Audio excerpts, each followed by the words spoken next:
Not like it's rusty or anything. A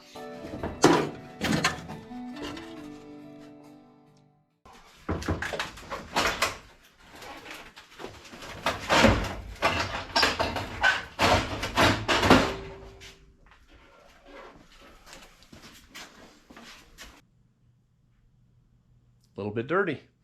Hey guys, welcome back to Troy's Garage. My name's Troy. This is my garage. Welcome to Troy's Garage. My name is Troy.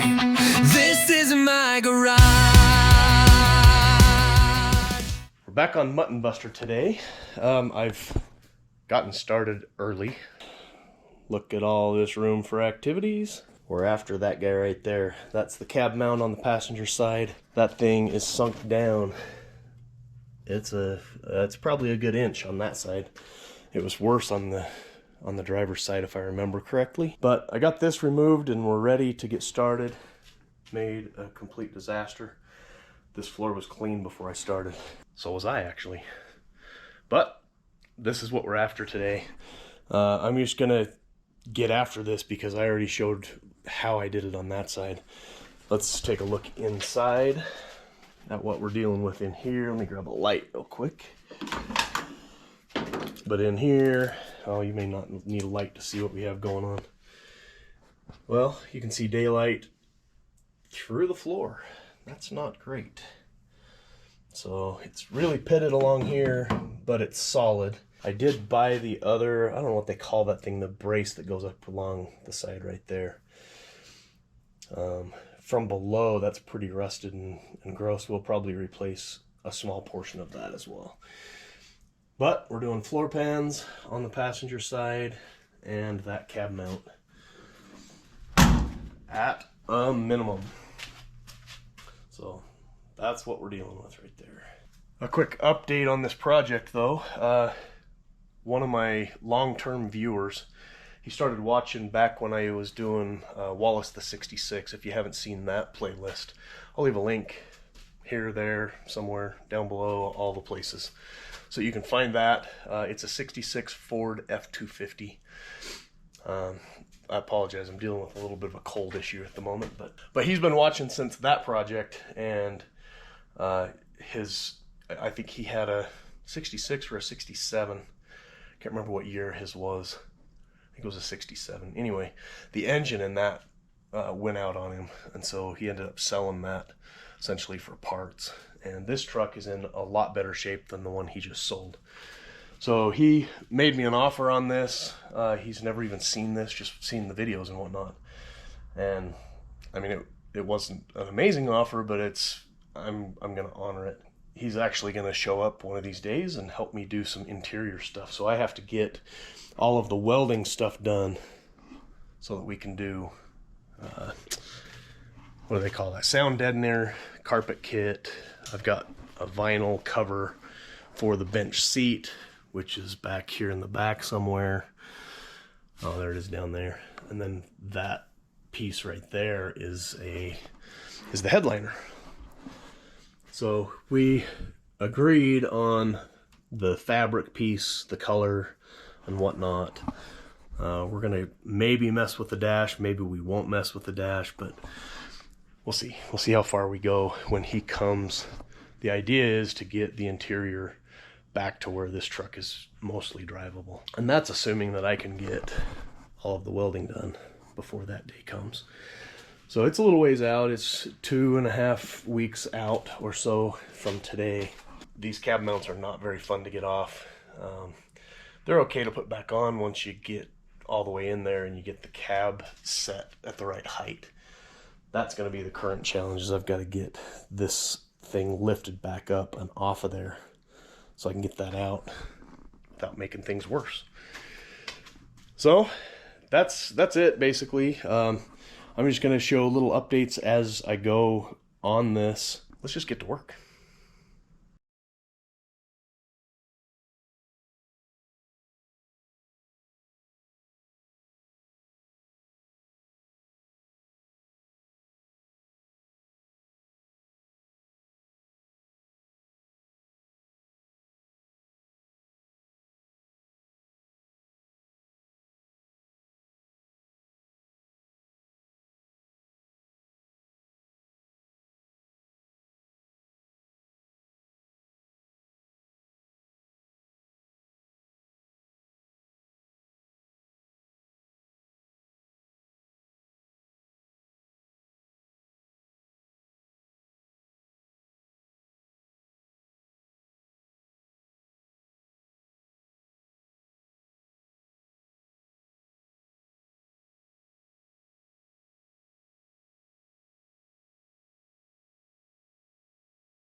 I've been at it for about 8 hours.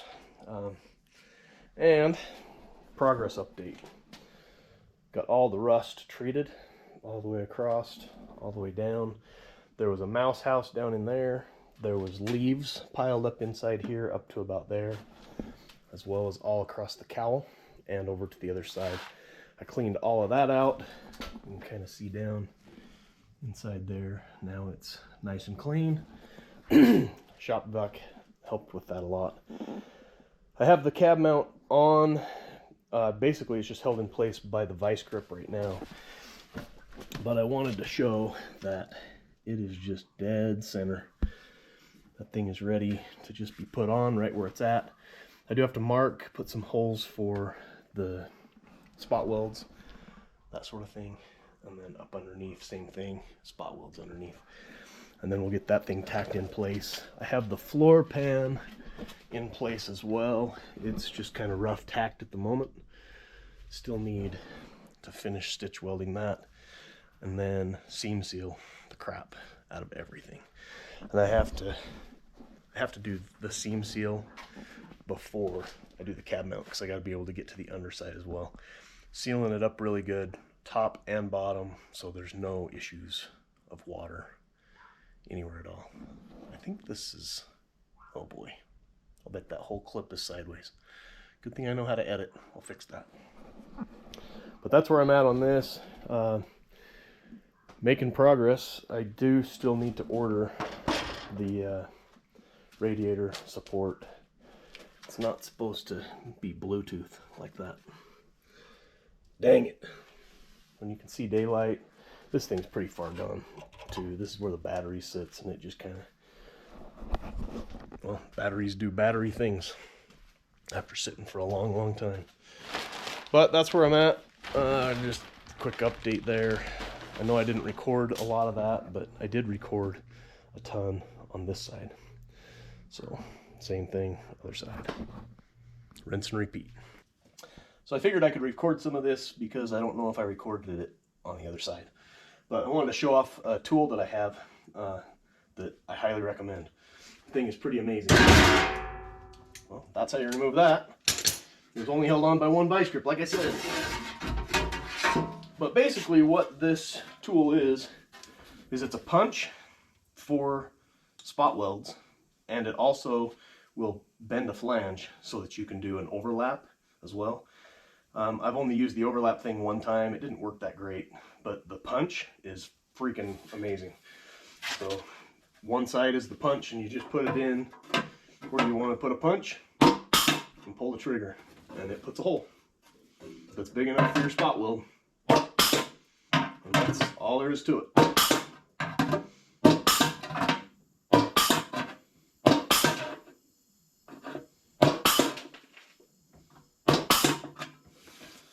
And that tool's aluminum too. It is super light, but I don't know if you'll be able to see this very well or not, but there are now holes all the way across that for spot welds.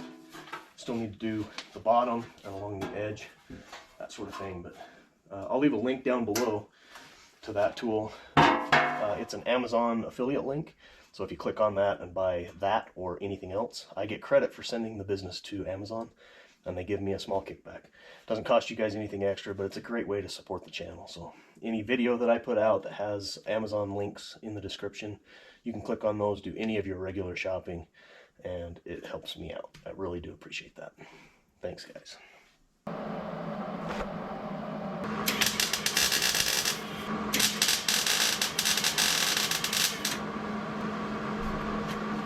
Crank up the juice just a little bit. Burn the sucker in. Burn it in.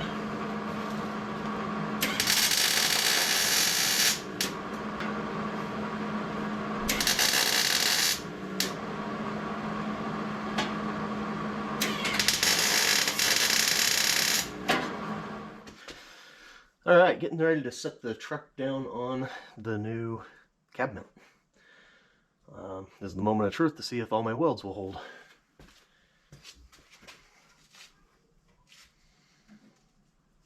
Oh, let's get the jack stand out of the way.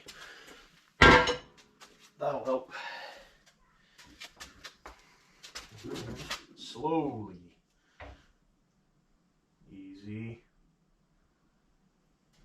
Easy.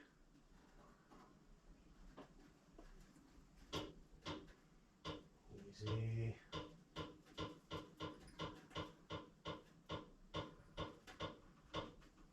If I was super confident, I'd just drop it like a rock, but no. Oh, oh, oh, easy.